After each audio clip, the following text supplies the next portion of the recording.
तो मैं उनसे पूछता हूं, ये बताओ, क्या आपको पता था कि हवाई अड्डे बेच देंगे? आपको पता था कि हवाई जहाज बेच देंगे? ये आपको पता था कि बंदरगाह बेच देंगे? क्या आपको पता था कि बड़ी बड़ी जो सरकार की कंपनियां हैं वो बेच देंगे? क्या आपको पता था कि इलाहाबाद बैंक बेच देंगे? क्या आपको पता था कि आधी रात नोटबंदी कर देंगे? इसलिए जब अग्निवीर कर सकते हैं तो हमारे खाकी वर्दी पहनने वाले भाइयों की भी नौकरी ये लोग 3 साल की कर सकते हैं। इसलिए सावधान करने आया हूं मैं। बताओ, बीजेपी के लोगों ने धोखा दिया है कि नहीं दिया?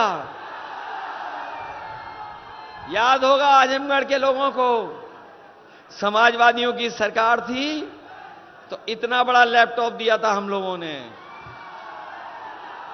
हम लोगों की लैपटॉप की नकल कर ली। बताओ क्या दे रहे हैं? इतना छोटा क्या दे रहे हैं? और कितना रद्दी दे रहे हैं कि उंगली घिसते रहो, चलता ही नहीं है। बताओ रद्दी दिया कि नहीं दिया? आपकी जो दी हुई एम्बुलेंस खराब कर दी कि नहीं कर दी?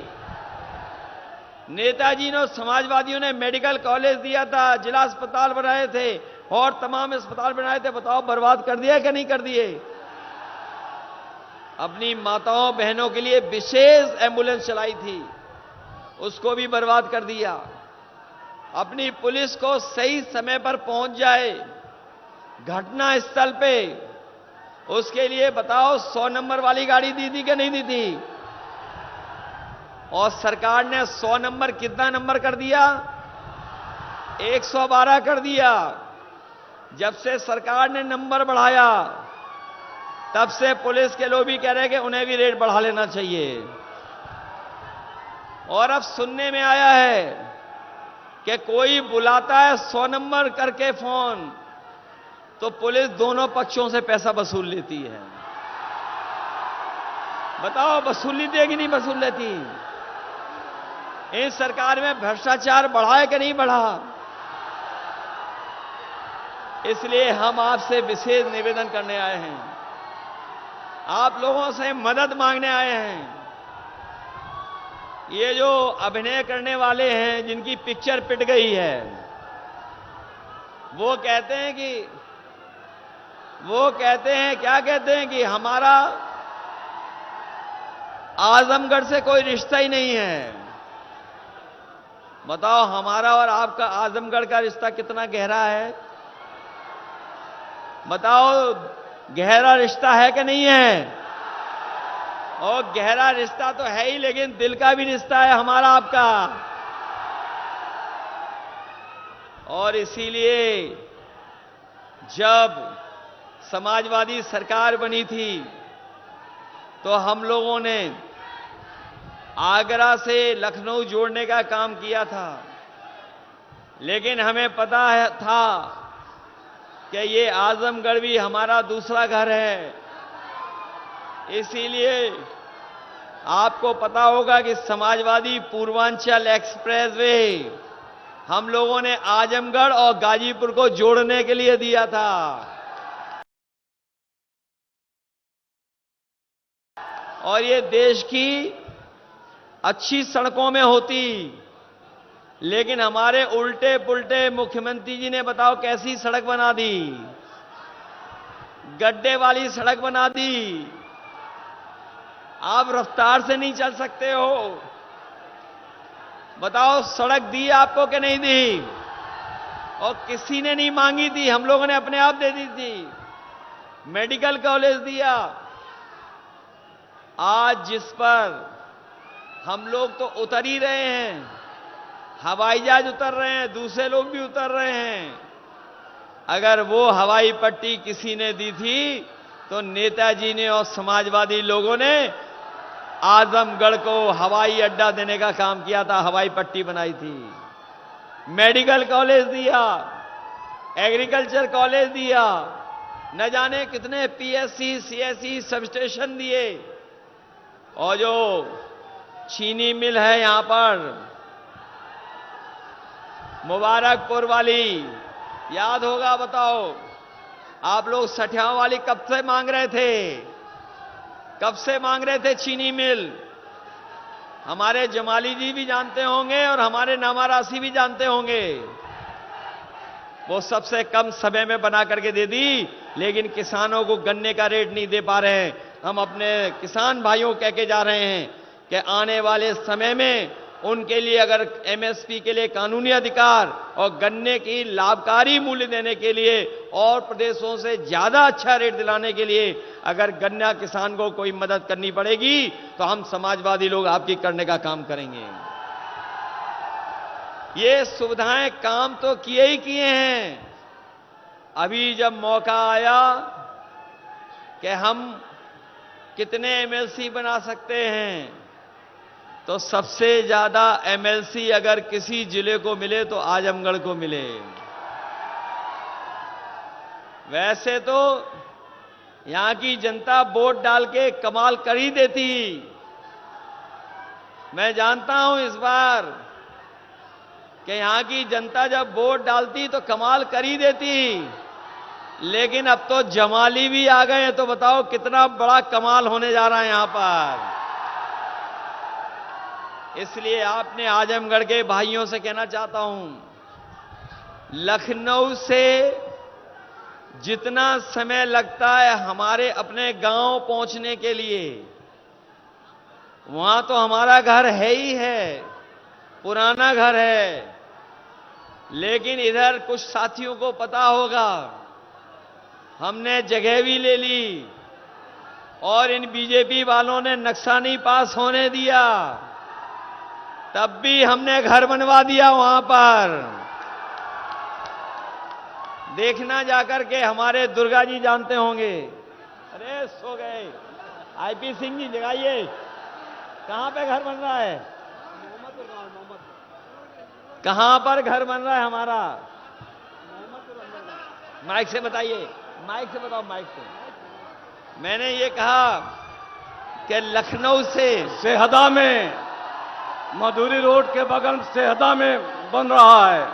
लखनऊ सेहदा में जमीन भी ले लिया है और वहां पर घर बनाने का काम भी हो रहा है। लखनऊ से जितना समय लगता है हमें सैफई पहुंचने में, उतना ही समय लगता है पूर्वांचल एक्सप्रेस वे पे जब चढ़ जाते हो लखनऊ से, और जब उतरते हैं तो उतना ही समय लगता है। जितना समय लगता है सैफई, उतना ही समय लगता है आजमगढ़ पहुंचने में।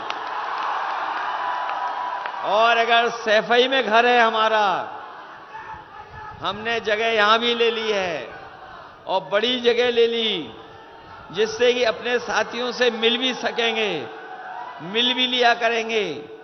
और इन बीजेपी वालों ने नक्शा नहीं पास होने दिया, तो हम भी समाजवादी हैं, हमने भी दूसरा रास्ता ढूंढ लिया और घर बना दिया वहां पर भी। जब 4 जून के बाद आएंगे तो उसी घर में हम समाजवादी लोग एक दूसरे को मिठाई खिलाएंगे। ये लोग अच्छे दिन तो लाए नहीं। बताओ, अच्छे दिन वादा करने वाले अच्छे दिन लाए क्या? कम से कम 4 जून को खुशियों के दिन आएंगे, तब हम लड्डू बांटेंगे एक दूसरे को। और अपने किसान भाइयों कह के जा रहे हैं, बीजेपी वालों ने उद्योगपतियों का कर्ज माफ किया है 25 लाख करोड़, हमारे किसानों का लाखों लाख रुपया नहीं माफ किया। अपने किसान भाइयों को, गरीब भाइयों को कह के जा रहे हैं, गांव के लोगों को, कि 4 जून के बाद जब सरकार बनेगी तो अपने किसानों का और गांव में रहने वालों का भी कर्ज माफ होगा। न केवल कर्ज माफ होगा, बल्कि हमारी माताएं बहनें यहां बैठी हैं, इन्हें हम लोग पेंशन दे रहे थे, इनकी पेंशन खत्म कर दी। हम लोग 3000 रुपए देना चाहते थे, इन्होंने हमारी सरकार नहीं बनने दी। हमने कहा हम 6000 रुपए महीना देंगे, इन्होंने झूठ बोल करके जनता को गुमराह कर दिया। लेकिन अपनी माताओं बहनों को कह के जा रहे हैं, आप लोग वोट देना, मदद करना, सरकार बनने के बाद अपनी गरीब माताओं को 1 लाख रुपए उनके अकाउंट में पहुंचाने का काम हम लोग करेंगे। 1-1 लाख आपके अकाउंट में पहुंचेगा। जहां हमारा बुनकर भाई बहुत तकलीफ परेशानी में रहता है और उसकी आर्थिक स्थिति अभी बेहतर नहीं हुई है, ये जो बाजार है उसमें चीजें भी नहीं पहुंच पा रही हैं। हम अपने बुनकर भाइयों को कह के जा रहे हैं, जिस तरीके से नेताजी ने सुविधाएं दी थी, वो सुविधाएं तो देंगे ही देंगे, लेकिन अलग से भी उनके लिए कार्यक्रम योजनाएं बना करके, जिससे हमारे बुनकर भाइयों को बाजार में सामान बेचने से लेकर के सामान बनाने तक अगर कोई सुविधा देनी पड़ेगी तो विशेष योजना चला करके अपने बुनकर भाइयों की मदद करने का काम करेंगे।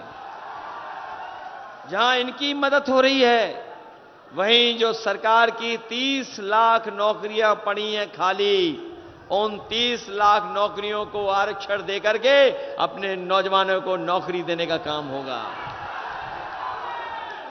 ये राशन को लेकर के बहुत प्रचार कर रहे थे।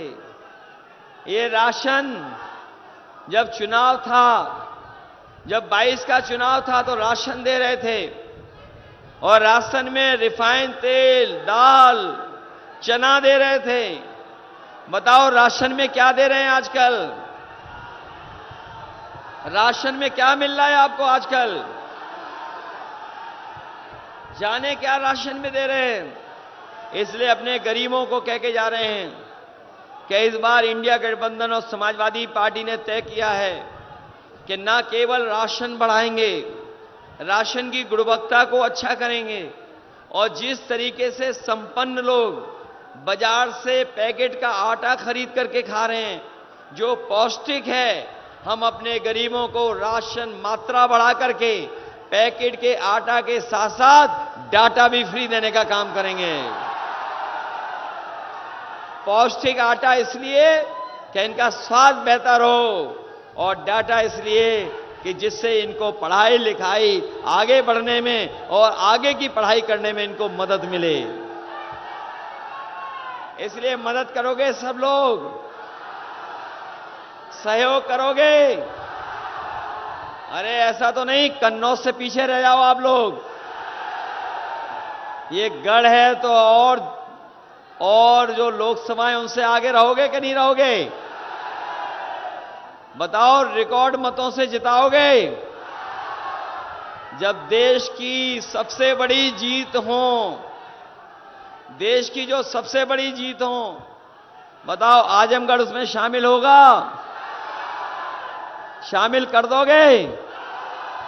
अपने बूथ को बचाओगे? इधर सुनने में आया है बीजेपी के लोग नए नए तरीके अपना रहे हैं, उन तरीकों से सावधान रहोगे? ये कुछ और तरीका निकाल लें बूथ पे लूटने का, उससे सावधान रहोगे? अगर ये रोकें तो रुक तो नहीं जाओगे? अरे आजमगढ़ वाले लोग हैं, कहीं रुकने वाले नहीं हैं। ये बूथ पे तो अपने आप पहुंच जाएंगे। बूथ पे वोट डालोगे अपना पूरा? अगर आप वोट डालोगे तो ना केवल आपके वोट से न केवल मंत्री मंडल बदलेगा, बल्कि मीडिया मंडल भी बदल जाएगा। बताओगे बदलोगे कि नहीं बदलोगे? मंत्री मंडल के साथ साथ मीडिया मंडल भी बदल जाएगा। इसलिए मैं आपसे इस ऐतिहासिक आजमगढ़ की धरती से आप सबसे सहयोग की मांग कर रहा हूं। ये वो धरती है जिसने महान लोगों को जन्म दिया है। ये धरती वो है जहां महर्षि दुर्वासा से लेकर के साहित्यकार महापंडित राहुल संकृतायन से लेकर के अयोध्या सिंह उपाध्याय हरिऔध से लेकर के श्याम नारायण पांडे जी से लेकर के यहाँ के शायर कैफी आजमी और शिवली नोमानी जैसों की जन्मस्थली रही है। हमें पूरा भरोसा है कि आजमगढ़ की जनता न केवल अपना इतिहास याद रखेगी, बल्कि आजमगढ़ की जनता इतिहास बनाने का काम करेगी। हमें याद है कि यहाँ के लोगों ने नेताजी और हमें भी ऐतिहासिक वोटों से जिताया था। जो चूक हो गई थी पिछली बार, कुछ लोगों ने चूक हो गई थी, लेकिन मैं जानता हूं इस बार कोई चूक होने वाली नहीं है। पुराना हिसाब किताब भी इस बार यहां की जनता बराबर कर देगी। इसलिए मदद करिए और जिताइए। बहुत बहुत धन्यवाद और बहुत बहुत मैं आभार प्रकट करता हूं।